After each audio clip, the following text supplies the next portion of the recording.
اولنی خبر هغه دا یاد کا چې په دې باب کې دو قسمه خلک په غلط روان دي. یو هغه دي چې هغوی وی بس الله رزق ورکوونکی دی، په الله توکل کوو، اسبابونه منکر دي. بس صرف یاره دغه خبره چې الله رزق ورکوي، نو دا خبره صحیح ده چې رزق ورکوونکی الله دی، خو هم هغه رب موږ ته دا طریقه ښوولې ده چې ته به اسباب لټې. زموږ دین د اسبابو دی، ورسره دا عقیده به ساتي چې د اسباب د ته هم الله اساني، خو ته به یو سبب لټې.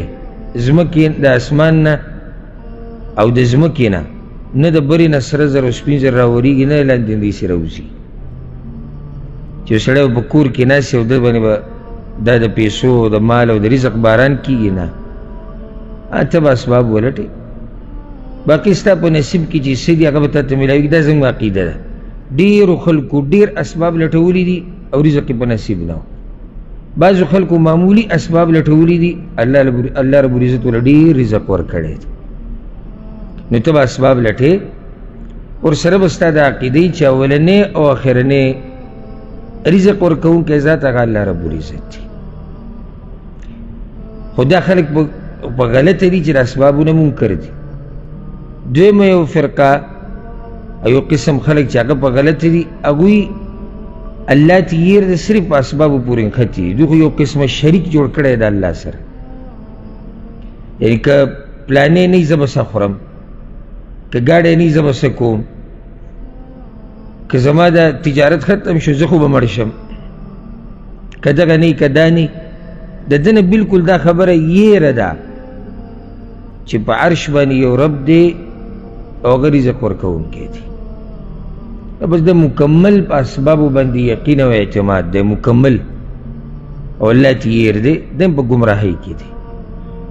ځکه چې دا اسباب چې تا ته اسانیږي او جوړېږي دم د الله رب العزت ته طرف نه دي. اسباب هم د الله رب العزت ته طرف نه دي. نو خبره د الله د طاقت نه، د الله د باچایۍ نه، د الله د تقدیر نه بهر ته نه وځي. داسې نه دی چې د یو سړي په نصیب کې رزق لږ دی، الله لږ لیکلی دی او دی به ډېر اسباب ولټوي، دا به زیات شي، په زور به په الله زیات کړي. نه په زور ته په الله باندې رزق کمولی شي. او حدیث کې دا راځي، رسول صلی الله علیه وسلم وایي که تاسو په الله باندې داسې توکل کولی لکه څنګه چې په کار دی، نو تاسو له به یې داسې رزق درکوو لکه دې مارغانو له چې ورکوي. هغوی سحر چې پاسې وځي نو خېټې د هغوی خالي، چې واپس راشي خېټې د هغوی ډکي. رزق الله رب العزت هغوی له به ورکوي. خو ګور هغوی هم اسباب لټوي، د دوی د وته او د جالې نه پاسېده او یو ځای کې بل ځای ګرځېده، دا هم اسباب دي. درشان یو حدیث کې راځي چې دا خبره یاده کړي، رسول صلی الله علیه وسلم وایي یو نفس د هغه وخته پورې د دنیا نه نشي تللی چې څو پورې خپل رزق ختم کړی دی. نو ورسره دا فایده یاده که چې د بل په رزق باندې عملې مه وه. تا ته به ستا رزق میلاویږي، هغه ته د هغه میلاویږي. زمونږ پښتنو کې دا یو کمیش دی او یو عیب دی چې موږ په دې باب کې یو خو په بل هم نظر ډېر ساتلی، د ځان را سره دومره سوچ نه څومره چې د بل کس د ډېره وخوړه، نوڼۍ یې نغټه واغسته، نوڼۍ وړه وه، دوه ډوډۍ ختمې کړې، درې ختمې کړې. دا د وږو خلکو کار دی. یو سړی ډوډۍ خوري، رزق د الله دی، پرې چې خوري.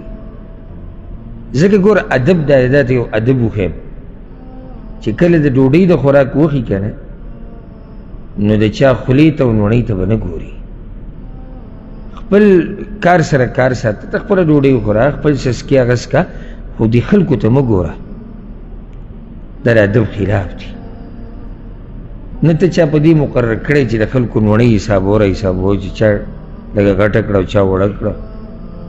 نه، بل من کې دا مرض دی چې یعنی یریږو د بل کس نه، د مخلوق نه یریږو، الله رانه یېري. هغه داسې چیرې که زما دا رزق د پلاني ته خبر شو او د ولیدو جدا به داسې شي او هغه به داسې شي او د خوا کې دلته دکان کولو کو دم دغه د ګاډی واغستو یو هغه هم شروع وکړه موږ څه نوم واغستو چې هر سړی به کې ورغی ګوره دا ته څه ګډې وډې وې چې ستا په نصیب کم رزق دی چې خوا کې ستا یو سل کسان ته کار کوي ستا رزق ته میلاوي په دې بعض ځایونو کې ګورو نه یو پوره روډ د یو قسم کاروباري پوره روډ پورا علاقه دا روډ وي په دې باندې ټول داسې چې پسې ګرځي د پلانې شیز په دې دوکانونو کې میلاوي خوا په خوا ټول لګېدلي او خوا ټولو ته د هغوی رزق رسي او کله داسې چې یو دوکان یې په یوه علاقه کې او صرف ده سره دغه سامان خرڅېږي او خالي پروت وي څوک یې تداري